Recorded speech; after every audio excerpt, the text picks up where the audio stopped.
One thing I've noticed about this triple mode of making videos that I spoke about in the previous little series of rabbit videos is that when I'm making this type of a video, I feel a certain tension in my stomach. And this could be imagined or not, but I want to mention it because I noticed an interesting sort of progression in the style of videos that reminds me of the of the houses in Mario 64, the 3 different levels. I want to try and explain what I mean. The videos that I make like this, organic, spoken, imply, I think because my visual sort of way of expressing myself is being observed, I feel more tense. There's a slightly more social anxiety aspect to it. I can notice my body getting tense in a certain way that expresses itself similarly to how social anxiety might express itself in other situations. Being recorded by a camera seems to have that sort of an effect. And so it's a sort of stomach tension for me. And what I found interesting then is, let me shift into the other mode. Hi, so I'm recording my voice now.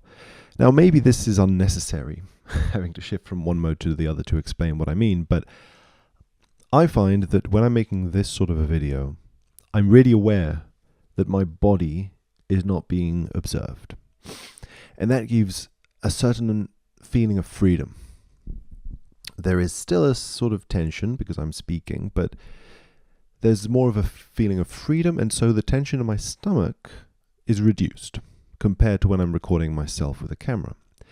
Now, due to this lessening of the stomach tension, there is a heightening of a kind of a feeling in my chest. Now, this accords very nicely with chakra theory, which I know I've mentioned in other videos, and may be very convenient for me because it's a convenient way of mapping the castle in Mario 64 into 3 distinct zones, or even just distinct zones. But still, I find it interesting to observe these patterns in the body in any way to see where they take us. And so, yeah, it's almost as if expressing yourself in this free way in which you're not paying so much attention to how your body is being expressed, for me at least, has a slightly more like because of the liberation in the stomach, there is a heightening of skin sensitivity in my chest, almost like the muscles and skin area around my chest feels more relaxed, or maybe even more alive, to use that metaphor. So yeah, and I guess you could see where I'm going with this, right? And then text is different from this, and it seems to go one level up higher from this one as well. So I'm going to shift to text and show you what I mean. Okay, I'm now writing a text. This text, however, doesn't feel the same when I'm writing it as when I'm reading it. When I'm writing, it's slightly less intense. There's an intensification which happens when I'm reading it, whereby the chest feelings from the previous method, the voice recording method, those feelings have reduced, and this causes like a tension, a pleasant sort of tension, to appear in my head. I think it's the sort of thing that makes you scratch your head when you're thinking, and so forth, as if the muscles and skin around my head are all being stimulated by this process of silent writing. Now, having said all this, I'm sure there are probably things I'd like to say about it. It strikes me, sorry for writing that way. It's not as if I escape social anxiety with writing. So it's as if it strikes me that writing is in the head for me, skin-wise, body-wise, and it creates this tripartite division between upper, lower, and mid. Okay, I'm back. I think this is probably best as a meeting ground to talk because it's video. And so, okay, there's several things I want to say about all this. Okay, the artistic whims took me in the direction of voice again. Voice is the middle level then, as I'm conceptualizing it. And as the middle level, therefore, it is the entrance to the temple, to Mario's castle. Now, I understand I'm blurring the lines very heavily between what I'm talking about and the way in which I'm talking about it, or the topic that I'm talking about, and my approach to it. But that is only in a sense because, artistically speaking, I perceive that sort of a conjunction in Mario 64, a conjunction between, let's say, the observer and what the observer is observing, as in, looking at yourself in a mirror and seeing a difference between what you see in the mirror and what you thought you perceived in yourself, as Mario does in this game, right? These differences in perception are intriguing to me because, as I said, the voice for me evokes a certain heightening of my chest sort of area, and the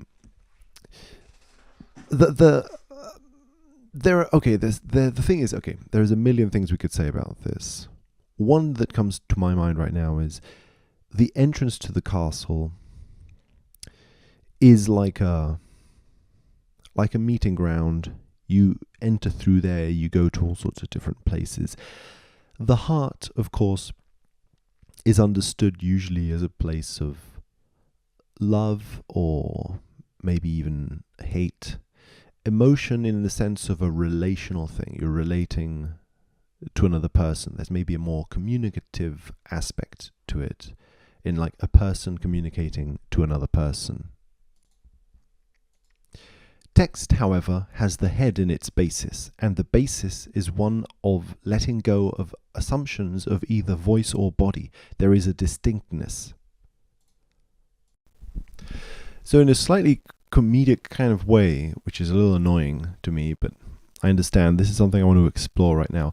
I'm exploring this going up and down these buildings, going from this level up to voice level, text, then back down, and kind of shifting all around. I'm trying to see how many rounds of this I can do. I suppose 3 to make it nice and equivalent. But, okay, in any case, I thought I might take the opportunity now that I'm in video land to explore something that I find intriguing about the brain and about theories of psychology and the brain and things like that, which I find interesting from multiple perspectives, even just a pop culture perspective.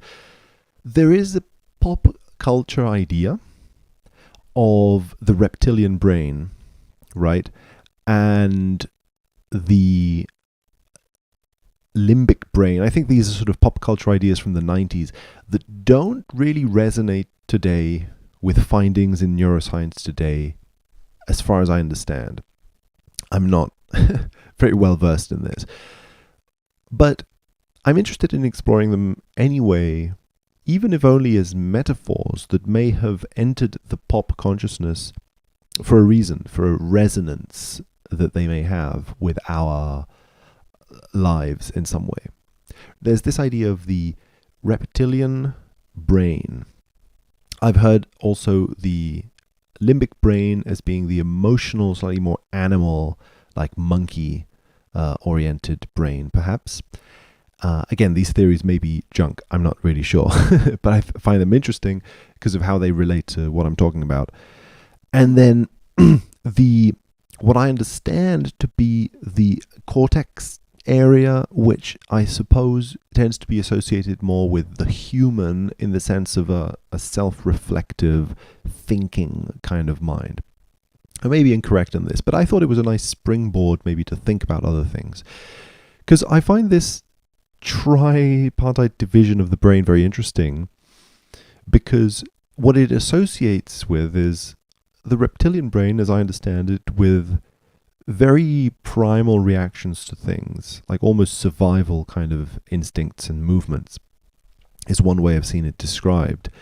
unemotional, therefore. It's not about feeling this emotion or this other one. It's just about like movements that are almost directed immediately towards achieving certain goals that are not even thought about so much. That's how I understand it, at least. The limbic brain, therefore, the animal, like monkey brain, is having to do with, I guess, socializing emotions. There's more of an emotional component to it because presumably it has more to do with a social kind of life, right? As the monkey would have. Like a relating to the world and what's happening around you. See, what that makes me think also is that emotion, in this context, might be a way of describing a reflection on primal kind of survival instinct or something. Like you got primal movement, and then you have like a sort of a reflection on that movement. And maybe that's what we call emotion. Perhaps. I don't know. Like a sort of a doubling up of it. So that it's almost, I'm tempted to say, let's think maybe in terms of reflection in the sense of an awareness. I don't like using that word because it already has a mental, it has some baggage to it. But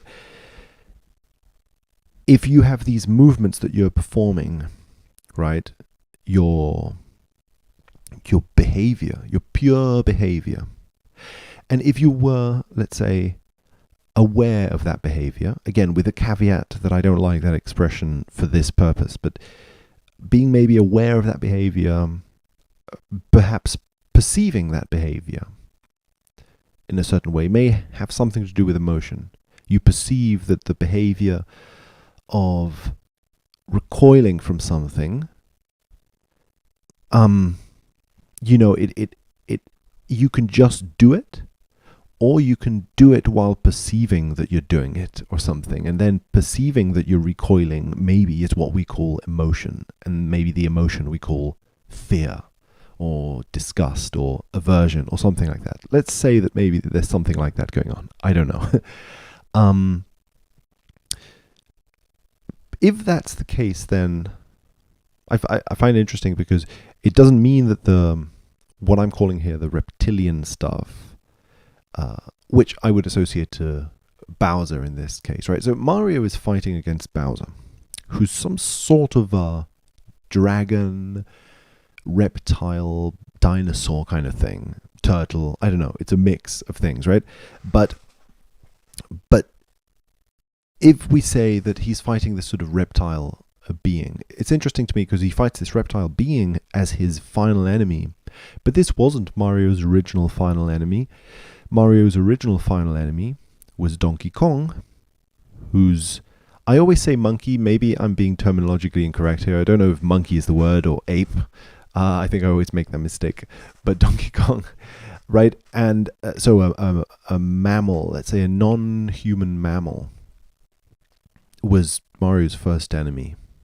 This first obstacle to beat or something. So the game is presenting a slightly like hierarchical vision of things, which I think is typical of dreams, where you're defeating something that's above you, or something that's above you is defeating you. That is how it's being presented. I don't think that's necessarily the only way to interpret what this game is doing, but let's look at it, right? The fact that Mario has as his two main enemies a sort of dragon and a monkey, or an ape, is always interesting to me from the perspective of evolution and how we understand evolution. Again, mostly as a pop culture concept. I'm maybe not so interested in science. I'm interested in science, but I'm not so interested in science for now. More in psychology, in the sense of what do these pop concepts mean about our psychology?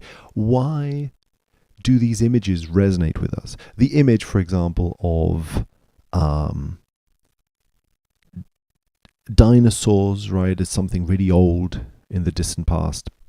then monkeys on planet Earth, and then humans. We tend to have this timeline in our mind, right? And the specifics of the timeline are probably different, right? Maybe, I don't really know, there's some sort of pond creature that comes out of the pond and then it turns into something, and maybe there's multiple different timelines, not timelines, what you call them, like genealogical evolutionary lines. I'm not super knowledgeable of that, but the image that we've seen again and again in movies and cartoons and so on of like ancient creatures being reptilian, dinosaurian, sort of emerging out of the pond, kind of watery, from the ancient days when Earth was mostly like a nature pond of some kind. Then non-human mammals of many different kinds, and that sort of like slightly more human-like, earthy existence, and then humans.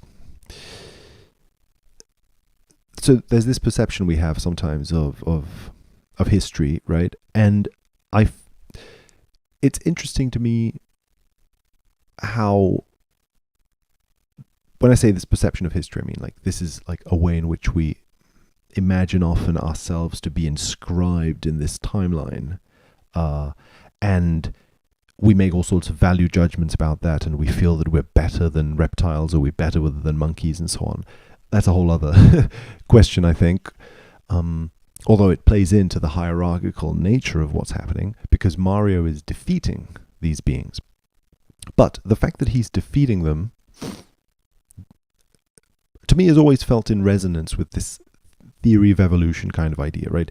You defeat a reptile, you defeat a monkey, you become a human kind of thing, or you are human. But okay, that's one way of looking at it, right? Before going deeper into that, I'd just like to say, this whole point of the triple division of things, like the castle being divided into a lower level, a mid-level, and an upper level, is something I'd be interested in exploring more, I would say. And because of this, I might just shift gears and go into voice mode for a second. Bye. Voice mode. So calming. I don't need to think about anything in voice mode. I can just sort of turn off my gears and let my heart take over in some way. I don't know. There's this interesting chakra idea, like I said, to the triple division of things, because it seems like in chakra theory, there is always this division of the lower body, the middle as being the heart, and then the upper body, right, as being the head and above kind of thing. And I'm intrigued also by the associations that this might have, right, because the lower body seems to be associated also with primal urges, survival, and sexual, maybe even like disgust reactions, movements, behaviors maybe of a certain kind, is the sense that I get. So it might associate with what we would popularly, in a pop culture kind of way, say when we mean the reptilian brain, whatever that is, right? And again, that's just a way of describing it. It doesn't mean it's either good or bad, or above or below, or superior or inferior. The fact that it is placed below may have a lot of reasons to it. Like there may be value judgments that are so deeply ingrained in our culture that we can't avoid seeing it as below, or associating belowness with badness, right? The way that we think that things that are below the ground are, I don't know, icky and bad, and things that are flying up in the sky are of a different nature. And of course, this opens a lot of questions because it's very culturally bound. I'm speaking from a sort of Christian kind of tradition in a sense. So the ways this interacts with the video game Mario 64 are complex and would need all sorts of other cultural studies that I'm not ready to make right now. So I think that it's probably better to what do we want to look at? Yes, the reptile as being pure movement. Then the animal, or maybe the heart, the middle, as having something to do with emotion, which might be a reflection on pure movement, pure behavior. And then I would be interested in thinking if what we call thinking or cognition of some kind might also in turn be a reflection on what we call emotion, like simply a layering upon a layering. So if I said, that you feel a certain emotion, and maybe being aware of yourself feeling that emotion, or let's say what we call the perception of feeling an emotion might be what we call intellectual kind of thinking in this way that we associate with humans in a pop culture sense. I keep saying this pop culture sense thing because personally, well, first of all, I don't know, what animals think or don't think. I'm not interested in saying whether a reptile is thinking this or that. I think that there is a tendency to assume that animals don't think in a way that humans do, but I think that that's an assumption that we don't really need to look at in order to analyze Mario 64, at least at this point, I would say. So anyway,